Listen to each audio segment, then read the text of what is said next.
Today I'm going to be showing you how to install a Shimano crankset onto your bike. Now this specifically is a Shimano SLX 12-speed mountain bike crankset, but this process will be the same for all 12-speed mountain bike cranksets, all 12-speed Shimano cranksets, and really most Shimano cranksets of the last few generations, 10-speed, 11-speed, 12-speed, they all use the same system to install. It's a really straightforward process, just requires a couple of tools and a little bit of know-how. I'm going to show you exactly how to do it. Now, in terms of tools necessary to complete this job, is really just a couple simple things. The first thing we need is going to be a 5mm hex. This is an L key, but T-handle, multi-tool, just something with a 5mm bit on the end. Then we're going to need something to interface with the Shimano preload bolt.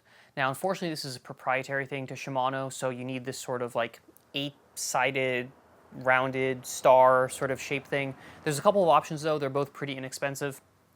Here's one from Park Tool. This one has that little interface on one side, and then it has a little sort of lifter here for the locking tab for removing the cranks. So this is a good little tool for that. And this one, this is a bottom bracket tool, but it has the bottom bracket interface on one side, and then on the other side, it has the thing that we need for this job. So they're both options. I have both because they do both different things slightly, but I'll put them in the comments down, or I'll put them in the description down below so that you can purchase them if you need them. And then the final thing, and honestly the most important thing, which I will explain a little bit later why this is so important, is you're gonna really need a torque wrench, okay? This is not one of those things that you can just sort of like guess that it's tight enough. You really want to make sure that this is properly torqued on, because there have been some reported cases of Shimano cranksets working themselves loose over time. I made a video about this, I'll post it up above here, but essentially my theory is that at some point, if these are under torqued, they work themselves loose, they essentially strip out the threads, and then they're just going to keep coming loose over time, essentially making you need to replace them. And this can be a very dangerous thing to happen while you're riding. Having your crankset fall off is not a good idea. It happened to me. Thankfully I was going uphill, but you want to make sure these are torqued on properly, and so a good torque wrench is a must. The final thing in terms of materials beyond your tools you're going to want some sort of rag or shop towel. Just make sure everything is nice and clean before you install. You're going to want some grease, okay, bike specific preferably. This is from Muck Off, and this is one of my favorite greases. And then the final thing you're going to need is not actually something that's mentioned in the official Shimano directions, but something I like to do, and that is a little bit of medium strength or blue strength thread locker. This is from Liquimoly, but you can use Loctite, but essentially something to make sure those threads don't back off. There have been some cases of these cranks working themselves loose, and so we want to make sure that that doesn't happen, and so a little bit of thread locker goes a long way to ensuring safety down the road. Before we can install these cranks onto the bike, we need to first prep them for doing so. And so we're gonna head on over to the workbench, we're gonna get them ready, and then we'll come back here and install them on the bike. So here we are at the workbench, and we're gonna do just a few things to make sure these cranks are ready to be installed. Now, if you have new cranks, you can essentially skip some of these steps, but if you bought them used or if you're reinstalling them, the first thing you're gonna wanna do is you wanna make sure that the spindle is completely clean. So grab your rag, your shop towel, and just make sure this is nice and clean. Take it off any old grease or whatever. Then what I'm going to do is I'm going to grab some grease. I'm using Muck Off Bio Grease, but any bike specific grease will do.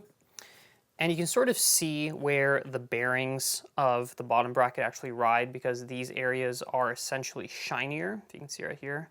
So this is where you really want to get your grease more than anything. So I like to just get a little bit kind of around there. Now, if you get some in the middle of the spindle, it doesn't really matter. That part isn't really touching anything, so it's not doing anything negative, but the important part really is going to be right here where the bearings ride on the spindle. And then I'll do some over here. And if you're worried about corrosion, then you can definitely go with a little bit of a thin layer in the middle as well too, just to prevent any corrosion on the spindle, but that is unlikely to happen in my experience, but doesn't hurt. So spread it around there, but again, special attention to where the bearings ride on the spindle. Then these teeth here, you can definitely do a little bit of grease as well too. So got that nice and greased up. Let's set that aside for a second here. Now we take our non-drive side crank, and again, we want to make sure everything is nice and clean, so I'm going to give everything just a little bit of wipe down to make sure that all the interfaces are clean. And then here's the sort of added step, but one that I would highly recommend. So we have these 2 pinch bolts right here, 5mm. And what I'm gonna do, even if this were a new crankset, I would do this. I'm gonna go ahead and remove these completely. Okay, so we're gonna get this guy out. There's 1, and here's 2. Now your little locking tab in the middle is gonna fall out. Don't worry, we will fix that in just a second. Here it is. Okay, so let's get this other guy out. Okay, and now that our 2 pinch bolts are nice and clean, so we want to make sure and clean those off completely, we're going to grab some thread lockers. You got a couple options. This is liquid moly, this is Loctite. You want to make sure that it's the blue or medium strength, okay? Because you don't want this to be on there forever, obviously. And they work essentially the same, but you get your thread locker, and then you just lay down a relatively small amount on the threads of the bolt here. I probably overdid it a little bit here, but spread it around. Okay, just get it on the threads, like so. Okay, and then we will repeat on the second guy, like that. Spread it around the threads, okay. And you can see there we have a nice even layer of Loctite. Now this does cure in about 20 minutes, so you want to get this installed relatively quickly before it fully cures. And so what we're going to do is we're going to reassemble here. So the little locking tab here, basically this is held in place by the rear bolt. So we slide that in, and then we slide the rear bolt through, and then we're just going to zip that down a little bit with our hex key. And then we're going to get this guy in there. And these don't need to be tight at all, just get them started, okay? Verify that our tab still works, and it does, okay? And then this is ready for install. Okay, so quick note before we head on over to the bike to install this. You have a couple options here for the preload bolt. This is the standard one from Shimano. It's plastic, okay, and it uses this kind of proprietary Shimano 8-sided sort of star thing like this, okay? It's fine. I mean, it does the job. It, you know, it is what it is. I like to put an aftermarket one on. This is one from Bergtech. It's got an 8mm and it's aluminum. So the idea here is that with the 8mm, if this were to come off in the middle of a ride, now hopefully it doesn't, and if it does come off, you probably have bigger issues, but you could most likely get it back on with an 8mm because most, or at least many multi-tools have an 8mm attachment. No multi-tool has this attachment, you know? So I like it for that reason. I also think it looks better. It's aluminum, you know, whatever. But this is what comes standard with your cranks. So either way, make your choice, and then let's go ahead and head over to the bike and get this thing installed. All right, so now we can go ahead and get this crankset installed. So what we're gonna do here is I'm gonna leave the chain really just off the bike like that because I wanna be able to freely spin the crank to make sure I've got it preloaded correctly. So I'm gonna go ahead and basically just slide the crank in from the drive side, obviously drive side crank with the chainring on the drive side, and then let's go over to the non-drive side to complete the install. So we've got our non-drive side crank here, and what we want to do is we want to make sure that the locking tab here is lifted up so that we can then lock it over the spindle. So lift it up. Okay, again, if you don't have this tool, you can just use a screwdriver. It'll work just the same, just lift it up. And then on the spindle, we can see here that there's this hole, right? You can see that right there.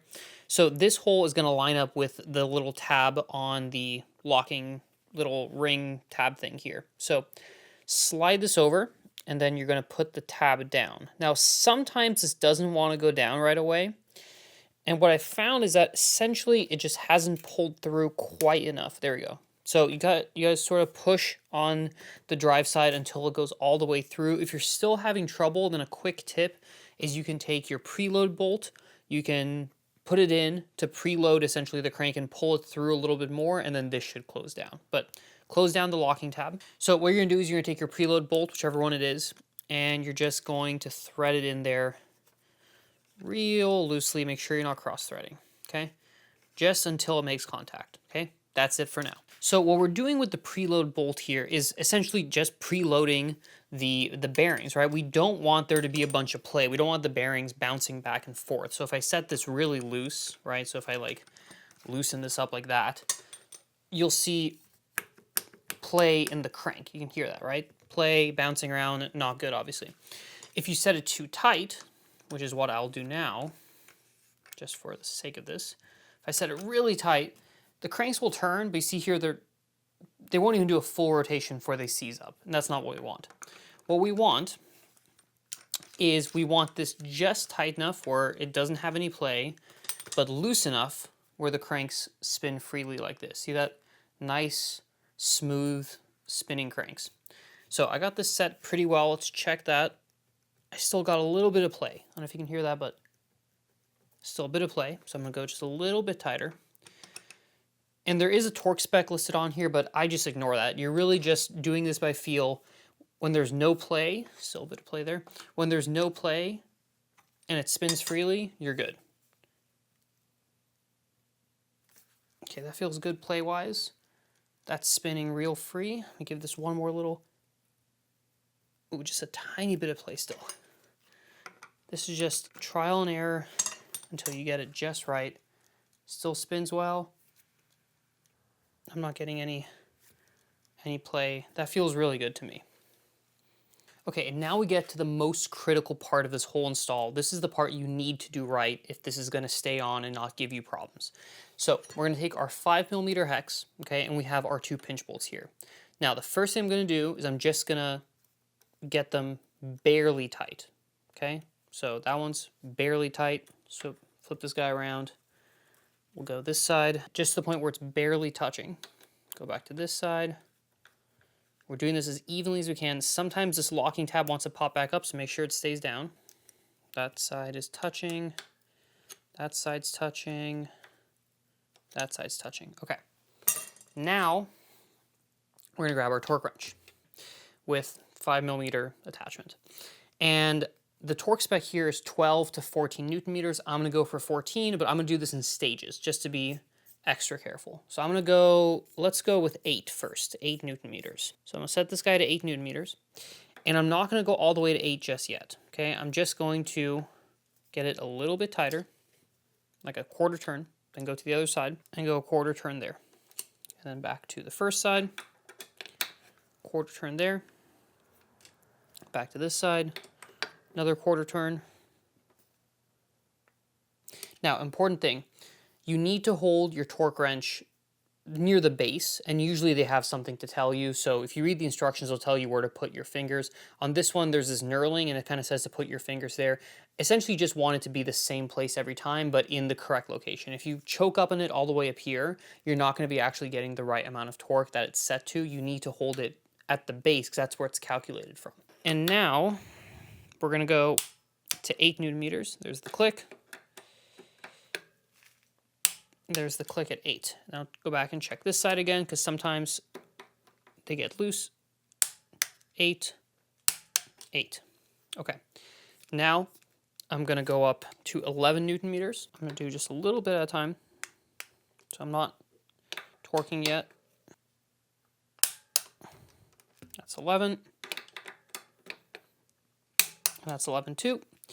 And then we're going to go all the way to 14, which is going to be our final torque spec.